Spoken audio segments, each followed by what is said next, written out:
सच में रब के घर में करिश्मे दिखाना वर्जित है। अगर वो जो रब का संदेशा लेके आए, रब के घर के नौकर हैं, जो रब के घर का सच समझाने आए, सच बताने आए, अगर वही रब की कुदरत के खिलाफ हो जाएं, तो फिर वो रब के सेवक रब की सच्चाई कैसे बताएंगे।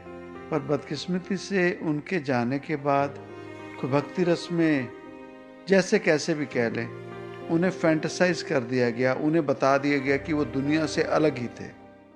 हमें सत्संग के जरिए उस रब से जोड़ते हैं, सत्संग के जरिए हमें अध्यात्म की जानकारी देते हैं, सत्संग के जरिए हमें जो सच्चाई बयान करते हैं। अब दुनिया भर में धर्म ग्रंथ पढ़े हैं, अब अगर कह दिया जाए कि सिर्फ और सिर्फ धर्म ग्रंथ किसी भी रूप में श्लोक हैं, वेद हैं, होली वर्सेस हैं, संत जनों की वाणी है, गुरबाणी है, आयतें हैं, अगर कह दिया जाए कि सिर्फ ये पढ़कर तुम ज्ञान ले लो, जैसे और पढ़ाइयाँ हमारी पूरी नहीं होती, अधूरी रह जाती हैं, अधूरी रह जाएंगी बिना किसी गुरुजन के, शायद हो सकता है हमें अध्यात्म भी समझ ना आए और शायद समझ नहीं आ रही।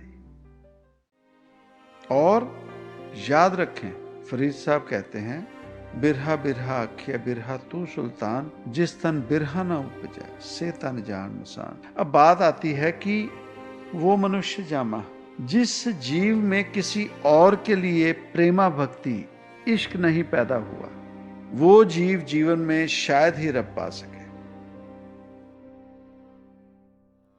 ओंकार तू सत है, बिन तुद सब मिथियाय। जो तुद ते है उपजया, अंत तुद माहे समाय।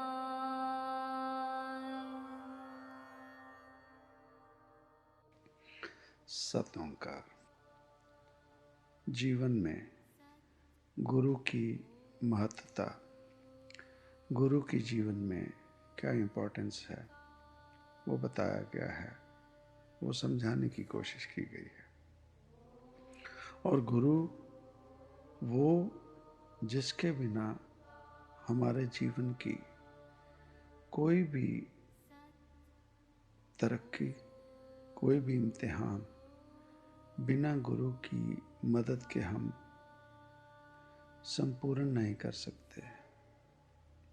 उस इम्तिहान में हम जब भी बैठें, जब तक गुरु की मदद ना हो, साथ ना हो, हम उस इम्तिहान से पास नहीं हो सकते, सफलता नहीं मिल सकती।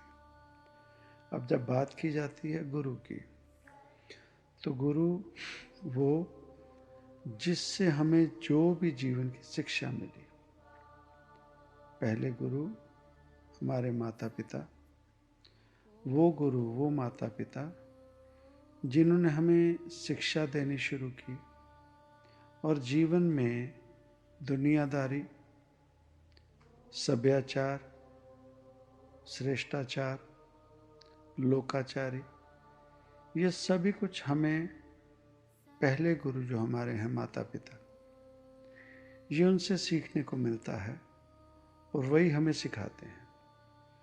ये हैं हमारे पहले गुरु। अब ये जो गुरु हैं, ये अगर जीवन में ना हो तो उन जीवों का क्या हाल होता है। उन्हीं जैसे जीव होते हैं जो इस दुनियादारी में, वो जिन्हें हम गुनहगार, दोषी कहते हैं, ज़्यादातर जो दुनिया में दोषी, गुनहगार, बुरे कर्म करने वाले जीव, वो ज़्यादातर वही होते हैं जिनके जीवन में पहले गुरु, माता पिता रूप जो ना हो, जो ना मिले। ज़्यादातर यह है पहले गुरु की इम्पोर्टेंस, हमारे जीवन में महत्ता। अब अगर रब इस धरती पर आया किसी भी रूप में, जिन्हें हम रब कह के पूजते हैं, चाहे वो महापुरुष हैं, संत जन हैं, कोई अवतार जन्म हुए, उन सभी के जीवन में अगर निगाह मारें तो उनके भी पहले गुरु जो थे वो माता पिता ही थे। उन्होंने भी माता पिता की शरण में ही, भगवान ऐसा भगवान नहीं पैदा हुआ कि जन्म लेते ही वो दुनियादारी के काम करने लगे। कोई भी अवतार, महापुरुष, संत जन, उनके जीवन की अगर गाथाएं, कथाएं, कहानियां सुनेंगे, उनके जीवन के बाबत अगर जानने की कोशिश करेंगे तो उनका जीवन भी आम जीवों की तरह, जैसे आम बच्चे अपना जीवन व्यतीत करते हैं, गुजारते हैं, उन अवतारों ने, उन महापुरुषों ने, संत जनों ने भी अपना जीवन उसी तरह ही बिताया, उसी तरह ही गुजारा। हाँ, वो बात अलग है कि हम जैसे जीवों के समक्ष कहानियों में उन्हें स्पेशल करके बता दिया गया, पर ऐसा नहीं। अगर कृष्ण की बात की जाती है तो अगर उन्हें बचपन में उनके जीवन की कहानियां सुनी जाए तो उनके बचपन में जितनी परेशानियां आईं, आमतौर पे देखा जाए तो कहानी इस तरह से बता दी गई कि वो अवतार थे और उन चीज़ों से निकल गए। पर अगर निगाह मारे तो कहीं ना कहीं माता पिता की प्रोटेक्शन, माता पिता की गाइडेंस और माता पिता की शिक्षा ने उन्हें जीवन में सफलता दी। किसी भी महापुरुष, किसी भी अवतार जन की अगर बात करते हैं जीवन की, तो माता पिता पहले गुरु। उनके बिना जीवन में शुरुआती जीवन की जो शिक्षा मिलती है, जिससे हम अपना जीवन जीना शुरू करते हैं, हमारा मूल, हमारे जीवन के वृक्ष का जो बीज बोया जाता है, वह माता पिता की तरफ से पहले गुरु। अब इसके आगे अगर जाते हैं स्कूली शिक्षा में, वो गुरु जिनकी बदौलत, जिनकी शिक्षा से हमें वो जीवन जीने की पढ़ाई, ज्ञान, जिससे उस शिक्षा से हम बाहरी दुनिया में जीना सीखें। वो ज्ञान लेकर चाहे कारोबार या कोई नौकरी में हम चले हैं, तो वो जो शिक्षा मिली उन गुरुजनों से मिली, संपूर्णता।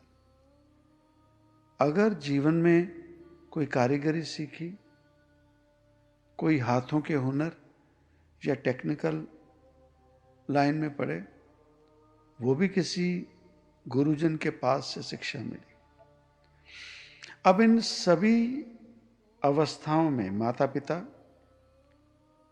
स्कूली गुरुजन या वो जो हाथों की हस्तकला, टेक्निकल, किसी भी तरह की गाइडेंस जिन गुरुजनों से मिली, इन तीनों में अगर देखा जाए तो एक वो हैं जो गुरुजन शरीर में हैं, जो बोल रहे हैं, हमें प्रैक्टिकली शिक्षा देते हैं, और दूसरी तरफ ये सभी बातें किसी ना किसी पुस्तक में, किसी ना किसी किताब में रचित है, लिखी हुई है। अब अगर जीव कहे कि मैं सिर्फ और सिर्फ पढ़ के जीवन में तरक्की पा जाऊंगा, तो ऐसा नहीं है। अगर माता पिता की तरफ से जो शिक्षा दी गई, उस उम्र में बच्चे के समक्ष अगर किताब रख दी जाए तो पढ़ना तो आता नहीं, समझेगा कैसे? उसी तरह से स्कूली शिक्षा के दौरान बच्चे को स्कूल किसी गुरुजन, टीचर के समक्ष ना भेजा जाए और उसके समक्ष कोई किताब रख दी जाए और कहा जाए इसे पढ़ ले। पढ़ना उसने स्कूल में भी है, पर उस पढ़ाई के बावजूद किसी गुरुजन, किसी टीचर की स्कूल में जो इंपॉर्टेंस है, वो हम जानते हैं। कोई टेक्निकल लाइन, हस्तकला, किसी भी तरह की, कोई संगीत में जाना चाहता है, कोई नृत्य सीखना चाहता है। अब संगीत के बाबत ज्ञान, राग, उन रागों की सरगम, वो सभी चीजें कोई ना कोई पुस्तक में लिखी हैं। अब किसी के समक्ष कह दिया जाए कि तुझे संगीत सीखना है, ये पढ़ ले। नृत्य सीखना है किसी ने, तो सभी कलाएं, सभी जो भी पोज हैं, नाच करने के जो भी अंग, वो लिखित हैं किताबों में। तो किसी के समक्ष रख दिया जाए और कहा जाए कि ये ले, नृत्य सीख ले, नहीं पॉसिबल। पर यह भी नहीं कहा जाता कि कोई किताबी ज्ञान नहीं चाहिए, किताबी भी जरूरी है, पर बिना किताब के प्रैक्टिकली कोई गुरुजन हमारे समक्ष अगर हमें कोई शिक्षा देता है, जैसे माता पिता हमें जो दुनियादारी, श्रेष्ठाचार, लोकाचारी सिखाते हैं, उसमें वो कोई पुस्तक नहीं दिखाते, पुस्तक नहीं देते। उसी तरह से जब हमारा मुढ़ली शुरुआती पढ़ाई शुरू होती है, तो उस दौरान भी टीचर्स हमें पुस्तकों से, किताबों से वो प्रैक्टिकली बताते हैं, हमें प्रैक्टिकली समझाया जाता है। अगर हम इन बातों को समझ पा रहे हैं, तो जब अध्यात्म की बात आती है, रब पाने की बात आती है, तो यहां भी जो गुरुजन हमें सत्संग के जरिए उस रब से जोड़ते हैं, सत्संग के जरिए हमें अध्यात्म की जानकारी देते हैं, सत्संग के जरिए हमें जो सच्चाई बयान करते हैं। अब दुनिया भर में धर्म ग्रंथ पढ़े हैं, अब अगर कह दिया जाए कि सिर्फ और सिर्फ धर्म ग्रंथ किसी भी रूप में, श्लोक हैं, वेद हैं, होली वर्सेस हैं, संत जनों की वाणी है, गुरबाणी है, बाइबल, कुरान शरीफ, आयतें हैं, अगर कह दिया जाए कि सिर्फ ये पढ़कर तुम ज्ञान ले लो, शायद हो सकता है जैसे और पढ़ाइयां हमारी पूरी नहीं होती, अधूरी रह जाती हैं, अधूरी रह जाएंगी बिना किसी गुरुजन के, शायद हो सकता है हमें अध्यात्म भी समझ ना आए, और शायद समझ नहीं आ रही। सिर्फ किताबी ज्ञान धर्म ग्रंथों से पढ़ने से, सिर्फ पढ़ने से नहीं। फिर बात आती है कहानियां। अब कहानियां अगर सुनते हैं हम, अनफॉर्चुनेटली वो कहानियों में ड्रामेटाइज कर दिया गया, उससे सुनकर आम जीव मुग्ध हो जाते हैं, फैंटेसाइज हो जाते हैं, मगन हो जाते हैं उन संत जनों, उन रबों की, उन महापुरुषों की कहानियां सुन के। कारण कि उन्हें इस तरह से बता दिया जाता है। पर उन महापुरुषों ने, संत जनों ने, या वो जिन्हें हम रब मान के चले हैं, उनके जीवन में जो सैक्रिफाइस, या उनके जीवन में प्रैक्टिकली जो उन्होंने अपना जीवन जिया, कॉमन आम इंसानों की तरह। फिर समझें, कृष्ण महाराज जी, उनका जीवन देखा जाए तो बहुत दुख तकलीफों में बीता, और वो समा जो बीता, उस समय करिश्मे नहीं, उस समय भी उसी तरह जिस तरह से आज किसी को परेशानी आती है, तो माता पिता, कोई और आर परिवार, रिश्ते नाते, जो भी साख संबंधी पास में है, वो जैसे मदद करें किसी बच्चे की। सच में हुआ यही। पर इस तरह से प्रगटावा कर दिया गया, इस तरह से बता दिया गया कि हमें लगने लगा कि वो जो कर्म, वो जो जीवन जी गए, वो इसलिए जी गए क्योंकि वो भगवान थे या महापुरुष थे या अवतार थे या संत जन थे। तो हमारे लिए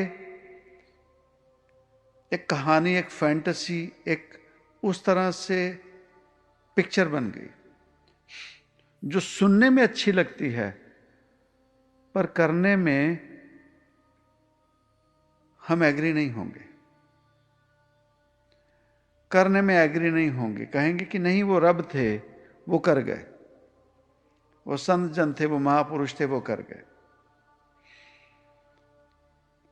उनका सैक्रिफाइस हम समझते नहीं हैं। जीवन काल में अगर बात करते हैं कि वो समा समझें जब सिख इतिहास से जो दसम पातशाह, 10वें गुरु नानक, गुरु गोविंद सिंह महाराज, उन्हें जब आनंदगढ़ का किला छोड़कर निकलना पड़ा, वो अंधेरी रात, तूफानी रात, जब वो वहां से निकले, आर परिवार, सेवक, संगत, अब प्रैक्टिकली सोच सकते हैं कि वो, उन्हें ये ना देखें कि कोई अवतार थे, कोई महापुरुष थे वो, पर उस समय में उन्होंने कौन से करिश्मे बताए, समझ के देखें ना कि उस समय में, उन हालातों में उन्हें किस तरह से निकलना पड़ा।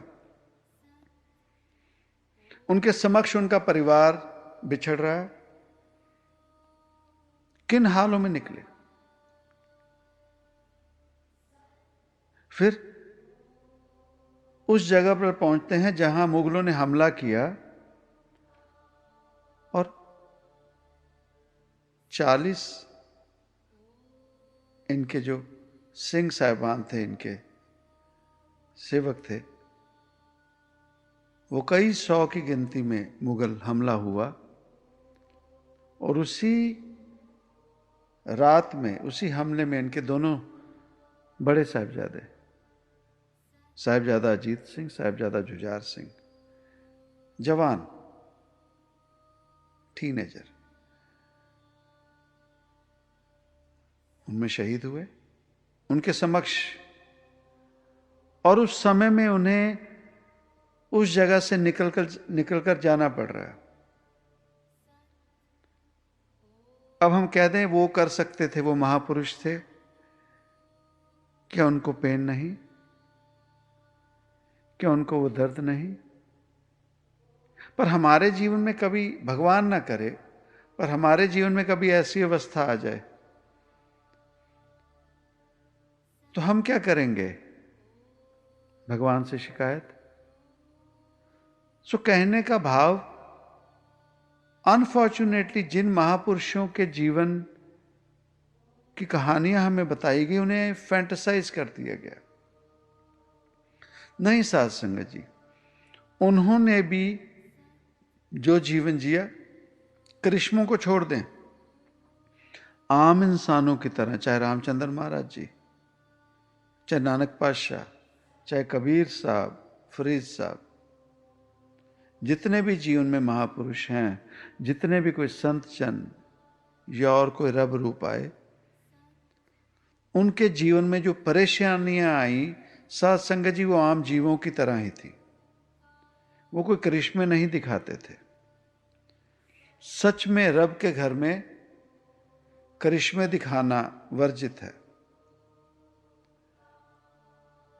नहीं, अगर वो जो रब का संदेशा लेके आए, रब के घर के नौकर हैं, जो रब के घर का सच समझाने आए, सच बताने आए, अगर वही रब की कुदरत के खिलाफ हो जाएं,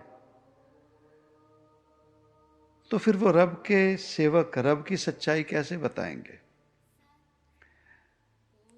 पर बदकिस्मती से उनके जाने के बाद कोई भक्ति रस में, कोई मार्केटिंग, जैसे कैसे भी कह लें, उन्हें फैंटेसाइज कर दिया गया, उन्हें बता दिया गया कि वो दुनिया से अलग ही थे।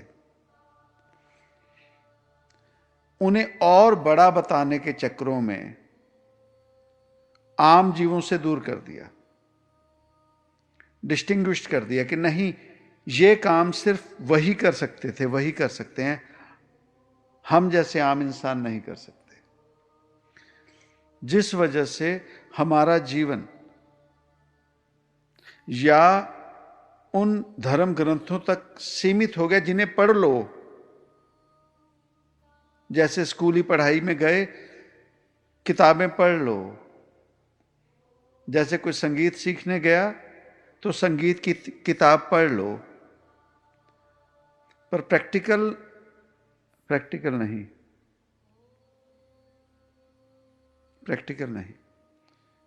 हां, मेहनत उन जीवों की हमसे बहुत ज्यादा थी, पर वही बात आती, उतनी मेहनत हम भी करें, एक संगीत में संगीत सम्राट कहा जाता है जिन्हें तानसेन, 300-400 साल की बात है, मुगलों में तीसरे जो मुगल बादशाह अकबर, उन्हीं के दरबार में होते थे। कहा जाता है कि वो जब गायन करते थे तो अगर वो दीपक राग गाते थे तो दीपक, बुझे दीपकों में लौ आ जाती थी, वो जल जाते थे। मेघ मल्हार गाना तो सच में मेघ उमड़ गुमड़ के आ जाते थे। वो जब राग गाते थे तो जंगल से हिरन वो संगीत की लय सुनकर आ जाते थे। अब फिर वही बात आती, सोच के देखें थोड़ा बहुत ड्रामेटाइज कैसे होता है। अब उस समय के दौरान कोई माइक नहीं थे, लाउड स्पीकर्स नहीं थे। हां, राजमहल में बैठे हैं तो उस चार दीवारी में संगीत का उच्चारण हुआ तो दीपक जल गए। हां, एक जगह पर बैठे हैं, राग उच्चारण हुआ, जंगल से वहां तक आवाज गई नहीं गई, पर यह सच है कि वो सच में संगीत सम्राट थे। उनकी जितनी मेहनत थी गायकी में, वो मेहनत, लगन और फिर गुरु कृपा, उस चीज ने उन्हें संगीत सम्राट तानसेन बनाया। अब कुछ ही समय पहले बहुत बड़े पाकिस्तान में कव्वाल हुए, उस्ताद नुसरत फतेह अली साहब, उनकी तो हमने गायकी ऑलमोस्ट सभी ने सुनी है। कव्वाली राग, वो किस अवस्था के मालिक थे, किस हद तक वो गा गए। आज वैसा कोई क्यों नहीं गा रहा? कारण की मेहनत, लगन। हम कैसे किसी के जज बन सकते हैं? हमें क्या पता कि उनकी कितनी मेहनत थी, पर मेहनत दुनिया में दर्शाई गई, दुनिया ने देखी। पर अगर आज के समय में कोई थोड़ा बहुत किताबी ज्ञान और ऑटो ट्यूनर कंप्यूटर के सिर पे अगर अपने आप को उन महान संगीतकारों के, गायकों के संग कंपेयर करे तो बात नहीं बन सकती। उतनी मेहनत करें, उस तरह की अवस्था, उस तरह के गुरुजन ढूंढें तो हम भी उस चीज का आभास कर सकते हैं।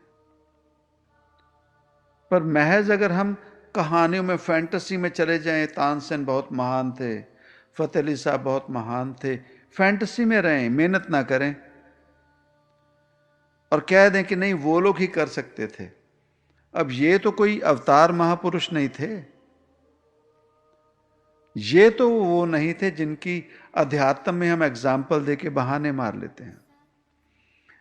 बात है साध संगत जी सच्चाई की। जब दुनियावी हर एक अवस्था में गुरु की जरूरत है, तो अध्यात्म में भी गुरु की जरूरत है। और याद रखें, फरीद साहब कहते हैं, उनके बाणी है, बिरहा बिरहा आख्या बिरहा तू सुल्तान, जिस तन बिरहा ना उपजा से तन जान मसान। अब बात आती है कि वो मनुष्य जामा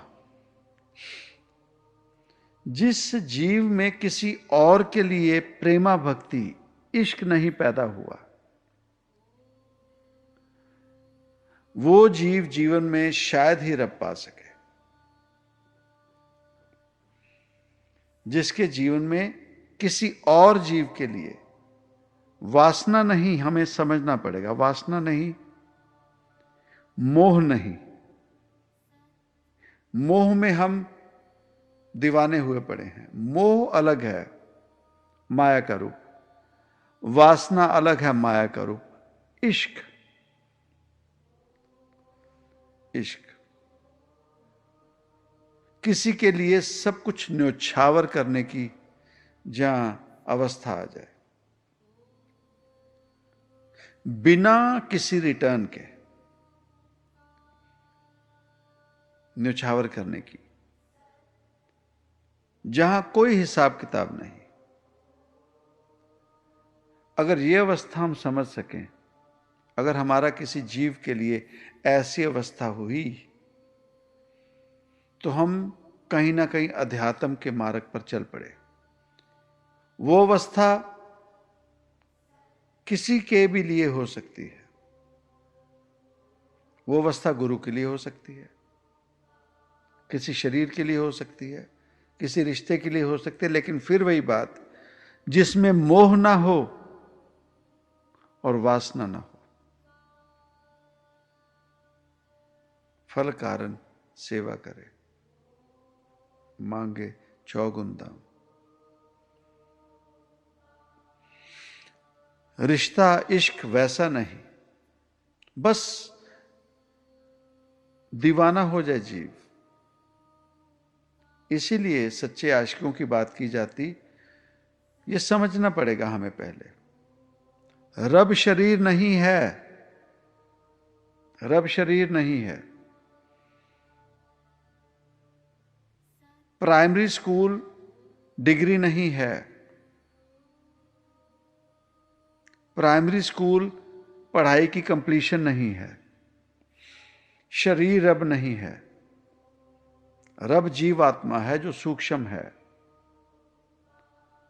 पर जैसे ग्रेजुएशन करने के लिए प्राइमरी स्कूल से पढ़ाई शुरू की जाती है, जैसे प्राइमरी स्कूल में, मॉन्टेसरी स्कूल में बच्चों को पढ़ाई से पहले तस्वीरें बताई जाती हैं, ताकि वो शरीर से जुड़ें, इमेज से जुड़ें, इमेज से जुड़ें। उसी तरह से अध्यात्म की शुरुआत तब तक नहीं होती जब तक कोई शरीर से अट्रैक्ट ना हो जाए। बहुत थिन सी एक समझने की बात है, जिसमें वासना नहीं और मोह नहीं। जब तक कोई शरीर, जीव आत्मा किसी शरीर की तरफ अट्रैक्ट नहीं होती, अध्यात्म नहीं जागृत होगी। जिसे देखते ही जीव सब कुछ भूल जाए, जिसे देखते ही जीव सब कुछ भूल जाए, अपना पराया, फायदा नुकसान, हिसाब किताब सब भूल जाए। तो इसीलिए चाहे हीर रांझा, लैला मजनू, शीरी फरहाद, इनकी जब कहानियां, हमें इन्हें सच्चे आशिकों की एग्जाम्पल दे के समझाया जाता है, इसलिए कि इन्होंने उस शरीर के लिए जैसा जीवन जिया जिसमें हिसाब किताब नहीं, वासना नहीं, मोह नहीं। 12 साल रांझा अगर हीर के घर पे नौकरी करता है, महिवाल सोहनी के घर पे जाकर उनके पिता से मिट्टी के बर्तन बनाने की शिक्षा ले रहा है नौकर बन के, तो उसमें शारीरिक वासना नहीं थी,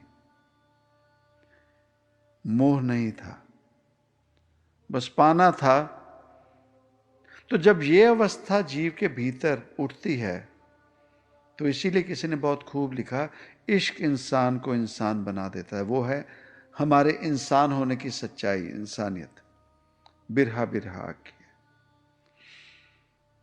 जब ये अवस्था पे जीव चलता है, तो वही नानक घर में लैना होकर गुरु अंगद होता है, वही गुरु अमरदास होता है, वही मीरा होती है,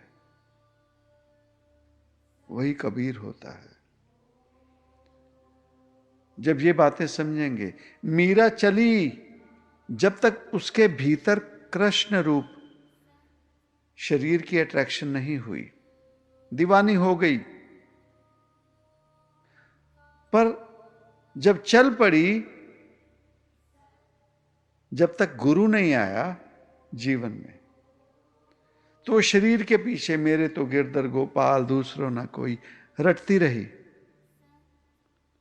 पर गुरु आया, गुरु ने वो सच्चाई समझाई जिसके बाबत कहा गया कि कोई ना पहुंचनहार दूजा अपने साहिब का परवासा। जहां और कोई नहीं पहुंच सकता और कोई नहीं पहुंचा सकता, गुरु जो मार्गदर्शन, उन्होंने उस जीवात्मा को पहले आभास कराया कि ऐ मीरा, तू शरीर नहीं, तू जीवात्मा है। नामदान दिया और वो रास्ता खोला अध्यात्म का।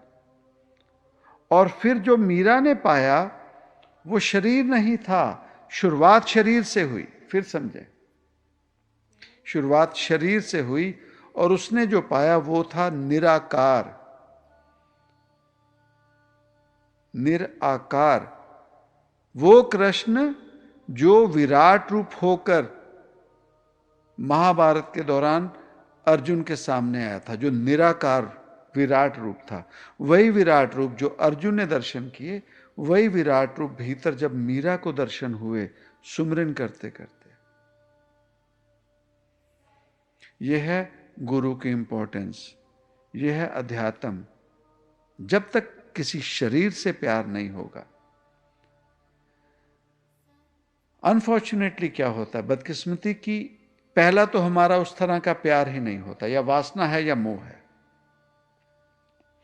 पहला तो वो प्यार ही नहीं होता। और अगर कहीं किसी का हो जाए तो बदकिस्मती वो जीवात्मा शरीर तक ही सीमित रह जाती है, शरीर को सब कुछ मान लेती है, शरीर तक ही सीमित हो जाती है। चंद्रमा देखा आकाश में, उसकी तरफ जीव निकला, रास्ते में एक स्ट्रीट लाइट लगी थी, उसी की तरह चमकदार, उसी की तरह रोशनी दे रही। तो जीव उस स्ट्रीट लाइट के पास ही उसे गले लगा के खड़ा हो गया। फिर समझें, या कोई वो अवस्था पाता ही नहीं जिसमें मोह और वासना नहीं, और अगर कोई पा लेता है तो बहुत ज्यादा उस शरीर तक सीमित हो जाता है। शरीर रब नहीं हो सकता, शरीर पार उतारा नहीं कर सकता, शरीर संपूर्ण नहीं हो सकता। अगर संपूर्ण होता तो शरीर मृत्यु कभी प्राप्त ना करता। यह हमें समझना पड़ेगा। तो गुरु की इंपॉर्टेंस जैसे स्कूली दुनियावी और कोई गुण हासिल करने के लिए जैसे सिर्फ किताबी ज्ञान हमारे लिए मददगार नहीं है, प्रैक्टिकली शारीरिक किसी गुरु की जरूरत पड़ती है, गुरु की गाइडेंस प्रैक्टिकली। उसी तरह से हम जितने मर्जी अपने आप को स्मार्ट समझें, सिर्फ और सिर्फ धार्मिक ग्रंथ पुस्तकें ये पढ़ के हम सोचेंगे कि हमें ज्ञान मिल गया, नहीं साथ संगत जी, अनफॉर्चुनेटली नहीं। उसे भी प्रैक्टिकली कुछ समझाने वाला, सत्संग के जरिए सच्चाई बताने वाला, वो जो भी महापुरुषों की वाणी गुरबाणी जो हमारे समक्ष पड़ी है, वो जिस अवस्था पे रचित हुई है, जिस अवस्था पे उन्होंने ये बातें लिखी हैं, जब तक उस अवस्था को कोई जीव हो वो बात समझ सके, वही हम जैसे जीवों को समझा सकेगा। वो अवस्था मिलती है भीतरी सुमरन ज्ञान। वो अवस्था मिलती है किसी शरीर से पहले संपूर्णता, इंतहा, इश्क, सच्ची प्रीत, मोहब्बत करने से, आशिक होने से। और जब वो चोट, वो बिरहा जब जागती है, तब जीवात्मा फिर उस परम पिता के लिए पुकार करती है सुमरन के जरिए। तो जब ये अवस्था में जाने लगते हैं तो फिर वही बात, रब पाना लिमिट नहीं है। भाव सिर्फ महापुरुषों के लिए ही रब पाना, ये झूठ है। सभी के लिए है, रब सभी के लिए है, सिर्फ महापुरुषों के लिए नहीं, हम जैसे आम जीवों के लिए भी है। और हमें पाना है, यही संपूर्णता है, यही सच्चाई है। या कहानियों में फैंटेसाइज हो गए, या किताबी ज्ञान, या फिर कंप्लीटली भगवान है ही नहीं, बफे सिस्टम कर लिया, यहां तक भगवान मंजूर है, इसके आगे नहीं। और अनफॉर्चुनेटली भगवान की प्राप्ति, सच तो यही है, इंसानी जामा ही मिला था, ग्रस्त में रहते रहते उस भगवान की प्राप्ति करना। पर वही बात, चाहे हमारे माता पिता, चाहे हमारे शुरुआती स्कूल के टीचर्स, या पढ़ाई पूरी होने तक, या और टेक्निकली, प्रैक्टिकली, प्रोफेशनली जो लाइंस ज्वाइन की, उन्होंने हमें शिक्षा अपनी फील्ड की पूरी दी, बट बीच बीच में उन्होंने जो रब की शिक्षा दी, उसने सब कुछ हमारे रब के मार्ग की पढ़ाई का नाश कर दिया, मैस कर दिया। उसके लिए हम किसी प्रॉपर टीचर के पास नहीं जा सके, नहीं गए। और उम्र बढ़ती गई, भीतर से जिद्दी होते गए, और हम डिनायल स्टेज में चले गए, डिनायल स्टेज में चले गए। हम वैसे पढ़ाई पूरी करेंगे, बहुत मॉडर्न बनेंगे, पर जैसे ही रब के मामले की कोई बात आएगी, हम कट्टर हो जाएंगे, अनपढ़ हो जाएंगे, जानने की कोशिश नहीं करते। आज दिन में हम बैठे तो हमने नेशनल ज्योग्राफिक चैनल लगाया, तो अवर नेचर और अवर वर्ल्ड समथिंग कोई सीरियल चल रहा था। उसमें वो बता रहे थे प्रैक्टिकली विद तथ्यों के हिसाब से कि धरती कैसे बनी, इंसानियत कैसे पनपी, कितने हजार साल पहले बनी, फिर कैसे कैसे जीवन पनपा। अब हमारे समक्ष 10 साल का बच्चा, उसने कहा, सन जी you always say that so and so devta created this world. So what all those stories are and what they are showing, what exactly is the truth? अब जब इस अवस्था में हम कट्टर बने रहें, कल हमारी संतान जब ये शिक्षा ग्रहण करेगी तो उन्हें जवाब हमें ही देना पड़ेगा, हमारे पास जवाब नहीं होगा और वो बच्चे नास्तिक हो जाएंगे। कारण हम रब का मामला, रब की बातें अपने बच्चों को झूठ बता रहे हैं। इस वजह से नास्तिकता बढ़ गई, बच्चे रब से दूर हो गए। इन्हें सच बताएं। रब के मामले में किसी गुरुजन के पास जरूर भेजें जो हमें वो फैंटेसाइज कहानियां ना सुनाए, जो हमें रब पाना मुश्किल ना बताएं। हमें उनके पास भेजें, हम उनके पास भेजें अपने बच्चों को जो साधारण सिंप्लीफाइड करके बता दें, जीव को समझा दे अध्यात्म क्या है।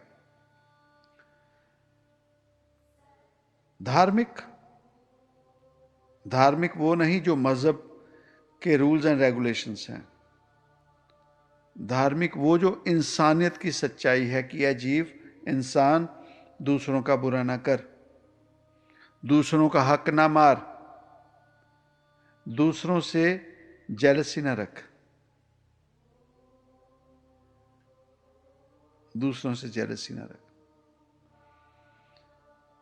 कई बार होता है ना, हम किसी जानकार के पास जाते हैं तो हमें पता होता है एक जानकार के पास जाएंगे, हमारे पास टॉपिक क्या होते हैं कि किसी फैमिली का टॉपिक ले लेंगे और हम उस परिवार की बुराई शुरू कर देंगे, उनके परिवार की कमियां दुनियादारी में बताने लगेंगे और अलॉन्ग विथ हम अपने आप को बताएंगे, देखो हम कितने बेटर हैं उनसे, हम कितने बेटर हैं, सच्चाई जानते हुए भी और परिवारों के हालातों की। पर हम कानों का रस लेंगे कि हमारे परिवार की अच्छाई, हम अच्छे हैं उस परिवार से। निंदो निंदो मोको लोग निंदो, निंदा जन को खरी प्यारी, निंदा बाप निंदा महतारी। तो निंदक हमारे कपड़े तो हैं, वो जो निंदा कर रहे हैं उन्हें समझ नहीं आ रही कि किन्हें खुश कर रहे हैं, इन शरीरों को, और एवज में चाहे कोई दोषी है या नहीं है उसके बावजूद हम उनके कर्म अपने सिर पे ले रहे हैं। भुगतान कहां होगा? हमेशा हमारा फिक्स टॉपिक है, जिस परिवार में गए पता है अब उस परिवार की बात उठेगी, अब ये बातें वही हैं, बुराई शुरू होगी और हमने अपनी अच्छाई बतानी और अपना अच्छाई कानों का रस लेना है। इतने सालों में क्या पाया, इतने सालों में और क्या पाएंगे, क्या पाएंगे? पर कभी सोच के देखते हैं एवज में कृष्ण जैसे, कृष्ण ने क्या कहा कि देख दुर्योधन तू बुरा है, पर भीष्म पितामह तुम भी बुरे हो, कारण तुम सच्चाई देखकर चुप रहे और गलत का साथ देते रहे। तो कभी हम बदलाव लाके देखें कि अरे इतने सालों से हम यही कर्म कर रहे हैं, उनके समक्ष बोले ना ना ना ना ये सब झूठ है और ना ही ये बातें करें, कारण सच्चाई ये नहीं है। बहुत कानों का रस ले लिया, बहुत कानों का रस ले लिया, ना और नहीं। अब ये कौन समझाएगा? कोई सत्संग में आए, कोई गुरुजन हमें समझा सकता है। पढ़ लें धर्म ग्रंथ, किताबें, पुस्तकें, कहानियां, ये कोई नहीं समझाएगा। निंदा हमको खरी प्यारी, दुनिया को रिझा लो, दुनिया को खुश कर लो, या अपने कर्म की गत, अपने कर्मों को देखें। किसी ने क्या कर्म किए वो भगवान जाने, जज हम नहीं हैं। हम वकील नहीं हैं, हम डिस्कस नहीं कर सकते, हम उनके जज नहीं बन सकते। तो कृष्ण कहता है कि दुर्योधन को तो सजा है, पर तुम्हारे लाख अच्छे कर्म थे भीष्म पितामह, द्रोणाचार्य, तुम गुरु थे, पर अब तुम्हारे कर्मों का फल बन गया, और अगर मैं सजा ना दूं तो फिर कृष्ण कैसा? रब का इंसाफ दुनिया में एक ही तो है जो सच्चा इंसाफ करता है, और तो सब झूठ है। दुनियावी जज खरीदे जा सकते हैं, दुनियावी कानून खरीदा जा सकता है, किसी में हिम्मत है तो रब को खरीद के बता दे। तभी तो गुरबाणी में कहा ना कि कल्ले आए सदे, कल्ले आए नानका सदे उठी जाए। तो रब ने भेजा, बुलावा आएगा तो जाएंगे, जाना तो पड़ेगा गायत्री, इंसाफ तो देना पड़ेगा। फिर सत्संग फकीर का संग इन बातों का है, ना कि कहानियों का। तो भीतर प्रीत सच्ची उत्पन्न करें किसी शरीर से जिसमें ना वासना ना मोह, बस एक प्रेमा भक्ति, एक इश्क हो गया। और फिर वही बात, जब प्यार किया तो डरना क्या? वो प्यार कैसा हुआ कि कहें मैं तुझसे प्यार करता हूं, दुनिया में जाते ही दुनिया को खुश करने लग जाएं, और उस आशिक की, उस माशूक की बुराई सुनते भी रहें और करते भी रहें, तो वो प्यार दुनिया में कहां परवान, उस रब के घर में परवान होगा। सच्चाई तो भीतर की है, नियत को मुराद ना। अगर प्यार किया तो दुनिया में डट के खड़े हो उसके बिहाफ पे, कि तू क्या जाने, तू क्या जाने कि वो कौन है, तू क्या जाने कि मेरा माशूक कौन है, मैं किसका आशिक हूं। बेवकूफी होंगे ना बाबा बुल्ले शाह, इतना प्यार कहते कि तुम क्या जानो वो कौन है। कहां जाकर सजद और वो राई, उनके लिए भी सब कुछ न्यौछावर कर दिया, तू क्या जाने। पर हां, माशूक भी सच्चा हो। कई बार तो ऐसे हो जाता है कि कमला होकर आशिक चला है, माशूक ही सामने से कारोबारी निकल आता है। बदकिस्मती आशिकों की भी हो जाती है, वो किस्मत, वो कर्म।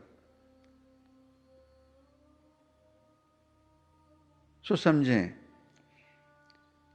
बिना गुरु के ज्ञान नहीं, पर सिर्फ गुरु ही संपूर्णता नहीं, सिर्फ गुरु ही संपूर्णता नहीं। पहले इश्क पैदा करें, और इश्क के बाद भीतरी भीतरी भीतरी सच्चाई जाने, उस सूक्ष्म, उस निराकार को, पहले अपने निराकार को, अपने इस आकार से निकलें, निराकार को, अपने आप को पहचाने, तो उस परम पिता परमात्मा निराकार की भी पहचान हो जाएगी। कारण कि फर्क नहीं है, फर्क नहीं है। कहानियां बहुत सुन ली,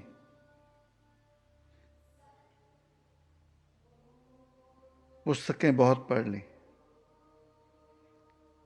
प्रैक्टिकल प्रैक्टिकल प्रैक्टिकल लाइफ की तरक्की देखें। इसलिए गुरु होना जरूरी है। जैसे स्कूली, दुनियावी और प्रोफेशंस के लिए अध्यात्म में भी गुरु की जरूरत है। और गुरु के मिलने पर, गुरु की कृपा से, गुरु की गाइडेंस से उस सच्चाई, उस परम पिता को पाना ही इस इंसानी जामे की सच्चाई है, संपूर्णता है। और हमें ये संपूर्णता, ये शरीर छोड़ने से पहले संपूर्ण हो जाना चाहिए। कोशिश करके देखें, इम्पॉसिबल नहीं है, डिफिकल्ट नहीं है, बहुत आसान है। मार्ग, रास्ता सिर्फ हमें समझना पड़ेगा। सतों का